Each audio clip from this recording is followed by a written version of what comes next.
किसान बहुत मेहनत करके अपनी फसल ਤਿਆਰ ਕਰਦਾ ਹੈ ਔਰ ਉਸ ਤੋਂ ਬਾਅਦ ਉਸ ਦੀ ਮਾਰਕੀਟ ਵੱਲ ਰਵਾਨਗੀ ਹੁੰਦੀ ਹੈ ਔਰ ਉਹਦਾ ਸਹੀ ਮੁੱਲ ਉਦੋਂ ਹੀ ਪੈਂਦਾ ਹੈ ਜਦੋਂ ਉਸ ਨੂੰ ਸਹੀ ਔਰ ਵੱਧ ਤੋਂ ਵੱਧ ਕੰਜ਼ਿਊਮਰ ਮਿਲਦੇ ਹਨ। ਯਾਨੀ ਕਿ produce only can get success when their work is considered by the consumers. ਇਸੇ ਤਰੀਕੇ ਅਮਰੀਕਾ ਵਿੱਚ ਆਰਟੀਫਿਸ਼ੀਅਲ ਇੰਟੈਲੀਜੈਂਸ ਦੇ ਬਹੁਤ ਸਾਰੇ ਪ੍ਰੋਡਕਟਸ ਤਿਆਰ ਹੋ ਰਹੇ ਹਨ ਔਰ ਇਹ ਸਮਝਿਆ ਜਾ ਰਿਹਾ ਹੈ ਕਿ America is the biggest creator of artificial intelligence products और India is the biggest consumer of such products. So आज गल करते हैं इस dynamic relations ਦੇ ਉੱਤੇ। Welcome to my vlog और मैं ਹਾਂ ਰਵਿੰਦਰ ਸਿੰਘ ਰੋਬਿਨ। ਮਾਰਕੀਟ ਵਿੱਚ ਅੱਜ AI ਦੇ ਨਾਮ ਤੇ ਬਹੁਤ ਸਾਰੀਆਂ ਐਪਸ ਅਵੇਲੇਬਲ ਹਨ। ਜਿਵੇਂ ChatGPT ਨੂੰ ਲੈ ਲਓ, ਉਹਦੀ ਮੰਥਲੀ ਸਬਸਕ੍ਰਿਪਸ਼ਨ $25 ਦੇ ਕਰੀਬ ਹੈ ਔਰ ਅਗਰ ਤੁਸੀਂ ਅਮਰੀਕਾ ਤੇ ਇੰਡੀਆ ਦੋਨਾਂ ਦੀ ਮਾਰਕੀਟ ਸ਼ੇਅਰ ਨੂੰ ਕੰਪੇਅਰ ਕਰਦੇ ਹੋ ਤਾਂ ਪਤਾ ਲੱਗਦਾ ਹੈ ਕਿ ਇੰਡੀਆ ਦੀ ਡਿਮਾਂਡ ਤੇ ਗਰੋਥ ਕਿੰਨੀ ਵੱਡੀ ਹੈ। ਭਾਰਤ ਦਾ ਬਾਜ਼ਾਰ ਇਸ ਖਿੱਤੇ ਵਿੱਚ ਸਭ ਤੋਂ ਵੱਡਾ ਕੰਜ਼ਿਊਮਰ ਦੇ ਤੌਰ ਤੇ ਵੇਖਿਆ ਜਾ ਰਿਹਾ ਹੈ। ਇੰਡੀਆ AI ਇੰਪੈਕਟ ਸਮਿਟ 2026 ਜੋ 19-20 ਫਰਵਰੀ 2026 ਨੂੰ ਨਵੀਂ ਦਿੱਲੀ ਵਿੱਚ ਹੋਣ ਵਾਲੀ ਹੈ, ਇਹ ਦੱਸਦਾ ਹੈ ਕਿ ਭਾਰਤ ਖੁਦ ਗਲੋਬਲ ਸਾਊਥ ਵਿੱਚ ਆਰਟੀਫਿਸ਼ੀਅਲ ਇੰਟੈਲੀਜੈਂਸ ਨੂੰ ਵਧਾ ਰਿਹਾ ਹੈ। ਅਮਰੀਕਨ ਲਾਅ ਮੇਕਰਸ ਨੇ ਭਾਰਤ ਦੀ ਆਰਟੀਫਿਸ਼ੀਅਲ ਇੰਟੈਲੀਜੈਂਸ ਦੀ ਵੱਧ ਰਹੀ ਗਰੋਥ ਨੂੰ ਇੰਡੋਰਸ ਕੀਤਾ ਔਰ ਉਹਨਾਂ ਨੇ ਕਿਹਾ ਕਿ ਭਾਰਤ ਔਰ ਅਮਰੀਕਾ ਦੇ ਦਰਮਿਆਨ ਰਿਸ਼ਤਿਆਂ ਦੇ ਵਿੱਚ ਇੱਕ ਇੰਪੋਰਟੈਂਟ ਪਾਰਟ ਹੈ। Hi, Congressman Michael Baumgartner from Washington State here, and I want to wish everyone at the upcoming AI Impact Summit in India to have a great conference.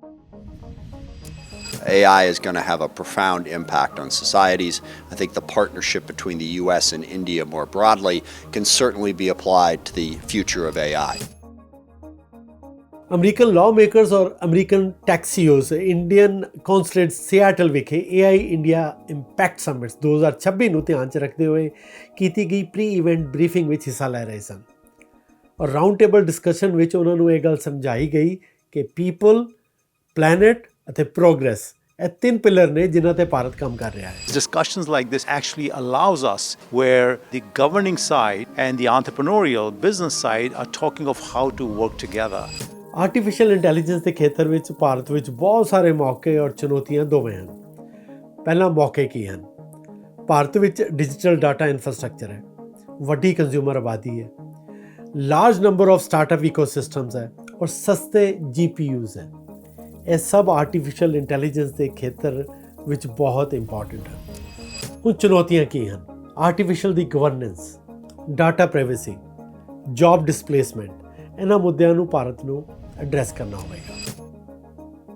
ਜਿੱਥੇ ਕਈ ਵਾਰ ਅਮਰੀਕਾ ਔਰ ਭਾਰਤ ਦੇ ਰਿਸ਼ਤਿਆਂ ਨੂੰ ਲੈ ਕੇ ਟੈਰਿਫ ਔਰ ਬਹੁਤ ਸਾਰੀਆਂ ਰਿਪੋਰਟਸ ਆ ਰਹੀਆਂ ਹਨ, ਖਾਸ ਤੌਰ 'ਤੇ ਵਾਸ਼ਿੰਗਟਨ DC ਔਰ ਨਵੀਂ ਦਿੱਲੀ ਵੱਲੋਂ ਕਈ ਸਟੇਟਮੈਂਟਸ ਵੀ ਆਉਂਦੀਆਂ ਹਨ, ਪਰ ਜ਼ਮੀਨੀ ਹਕੀਕਤ ਵੱਖਰੀ ਹੈ। ਦੋਵੇਂ ਮੁਲਕ ਇਹਨਾਂ ਚੀਜ਼ਾਂ ਦੇ ਨਾਲ ਚਲਦਿਆਂ ਪੱਕਿਆਂ ਕਰ ਰਹੇ ਹਨ ਕਿ ਐਕਟਿਵ ਐਫਰਟਸ ਵੀ ਕਰਦੇ ਰਹੀਏ। ਹੁਣ ਜਿਹਦੇ ਵਿੱਚ US India defence partnership, strategic tech talks ਔਰ ਟ੍ਰੇਡ ਡਿਸਕਸ਼ਨ ਇਹਦੇ ਵਿੱਚ ਪ੍ਰੋਗਰੈਸ ਹੋ ਰਹੀ ਹੈ।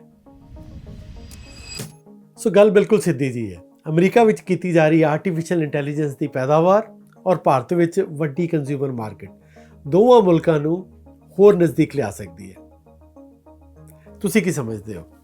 ਭਾਰਤ ਵੱਡਾ ਕੰਜ਼ਿਊਮਰ ਹੀ ਰਹੇਗਾ ਜਾਂ ਫਿਰ ਕੋ ਪ੍ਰੋਡਿਊਸਰ ਵੀ ਬਣ ਸਕਦਾ ਹੈ?